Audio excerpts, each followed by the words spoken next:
Okay, so hi, welcome to episode 5.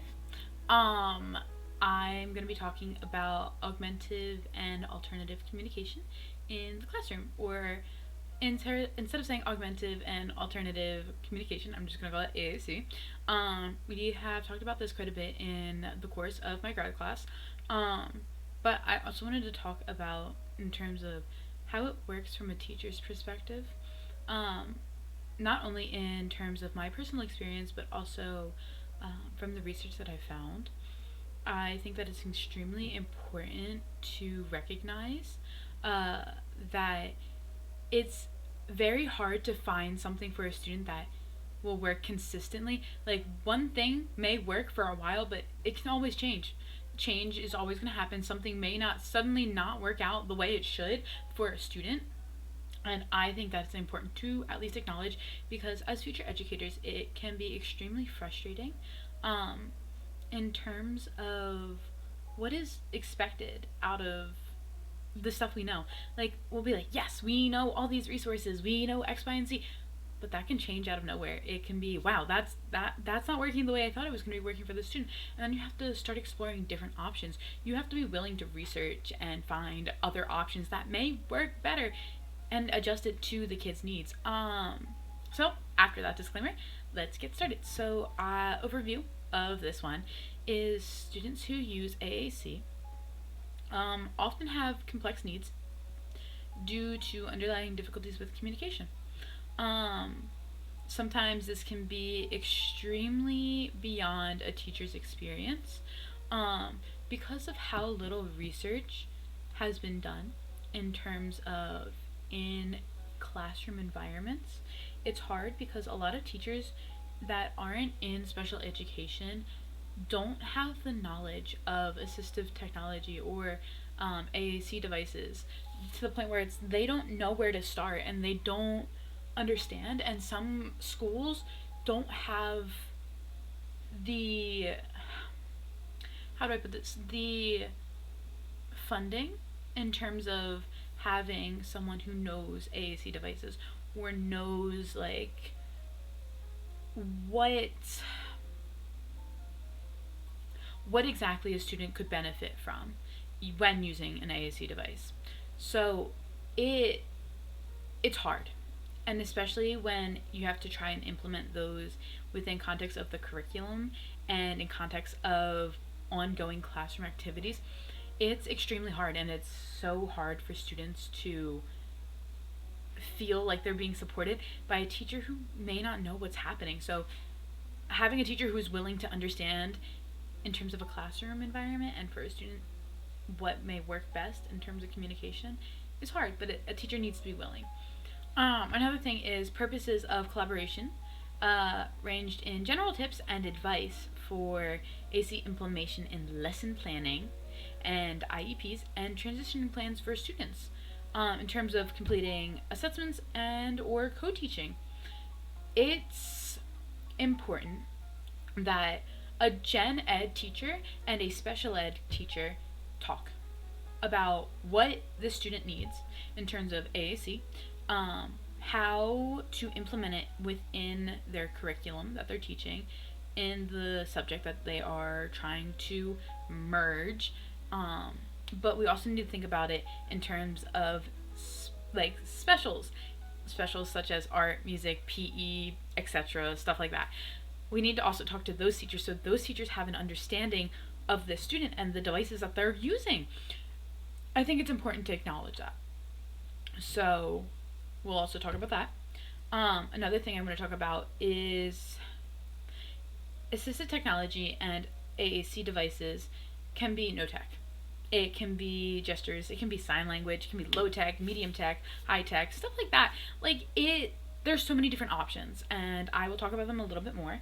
Another thing is how early childhood teachers can implement them in their classrooms at a young age, in order to not prevent, present early communication development with students who may not have the typical, like, thing. Maybe not like an AAC device, but like communication boards and stuff like that.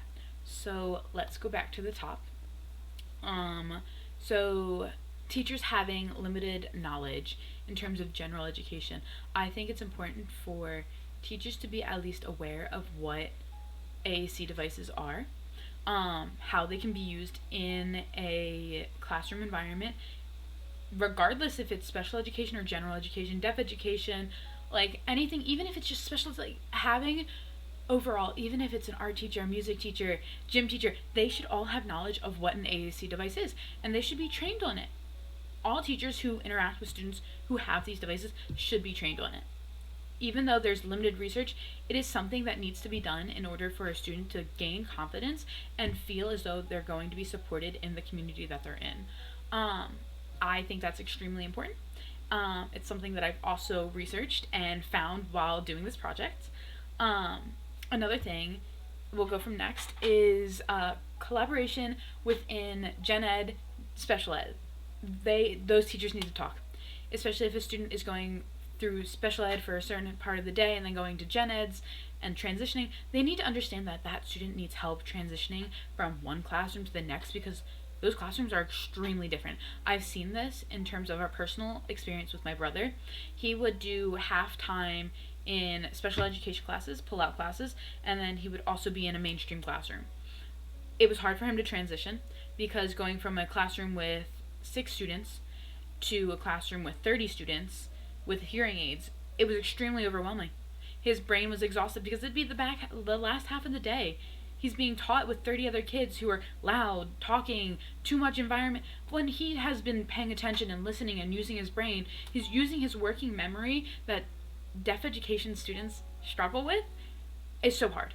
It's exhausting, and it can cause behavioral issues. It can cause complications in their learning.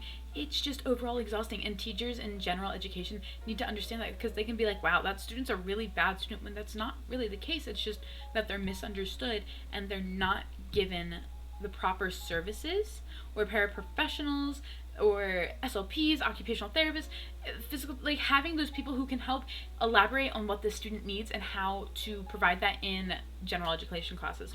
This can also be in terms of art classes, music classes, PE teachers, and stuff like that. That can also be implicated in students who use AAC or assistive technology within classrooms. Like, it is so hard for teachers who aren't specialized in this to know what to do, and it can be frustrating for not only the teacher but for the student. It can make the student have like a lower self-esteem, because they're like, wow, even an adult doesn't know how to help me. Like, I'm trying to advocate for myself, but they don't understand. And it's hard, and teachers need to be open to learn and adjust and figure out how they can best support the student. Next is, I wanted to talk about assistive technology and AAC devices and how they can be no tech. No tech, gesturing. Gesturing is a lovely thing, because you don't need to talk. You can gesture to what you want. It may be a little bit more frustrating, but it's fine. Like, it's something that you work on and you connect with the student. Sign language, I personally don't think sign language can be considered as an AAC device or assistive technology, but that is from a personal perspective, from an education, deaf education, from my own perspective. Sign language is a language in its own. But I do agree it is helpful. It doesn't need to be just used for students who are deaf and hard of hearing. It can be students who are mute. It can be used for students who struggle with communicating verbally and signing, if they have the fine motor skills to sign, to help. Even just basic signs of like more, or that, or I want, or I need help. Using signs like that increases a student's ability to advocate for themselves, and having sign language to at least encourage them to advocate and be like, I need help. Asking for that is so important, and so having that no tech option is good, but I still don't consider sign language to be a device in terms of assistive technology and augmented communication. But it's still a language in itself. But that is a whole nother thing I would love to discuss in a whole different manner. Low-tech options, picture boards, images, pencils, papers, drawings, stuff like that, great. Students can literally show you what they want. They can point to what they want. They can search up what they want. They can draw out what they want. They can tell you how they feel. They can literally draw it out for you, write it out for you, tell you what those low-tech options are great in terms of communicating and using them in a classroom environment, because it lowers the levels of frustration for students. High tech tablets, smartphones, speech generating devices, apps, and stuff like that, also great. It depends on the student. How far can they do it? If they're willing to do it, if they can do it, if they have the technology, if they have the skills to do it, then they can use those as well. That's also great, and it can help them feel extremely more confident in who they are. So once again, it's a personal preference. It also depends on the student's needs and how it would affect them. So yeah. Next is, when I was talking about this, is in early childhood, teachers, they use pictures and symbols to represent activities and tasks, which I think is really great to implement at a young age, because it kind of normalizes these like devices, and it's less strange, quote unquote, for students in like as they get older to see them and they're like, wow, I used this when I was younger. Like, it normalizes the concept to the point where it's like kids aren't going to question it. They're going to be like, okay, yeah, I used that when I was younger. It shows me visually the tasks that I need to do, what we're going to do for the day. It presents a readily accessible language to enhance early communication, and it continues that communication as they get older and allows for like students who need it. So yeah, I think that's pretty much all I can cover in terms of augmentative and alternative communication AAC devices in a classroom. So yeah, that is the research that I found, and I would love to talk more about in terms of sign language and how it's a language of its own and how it benefits those who use it. So yeah, I hope you've enjoyed this episode, and I will see you in the next one.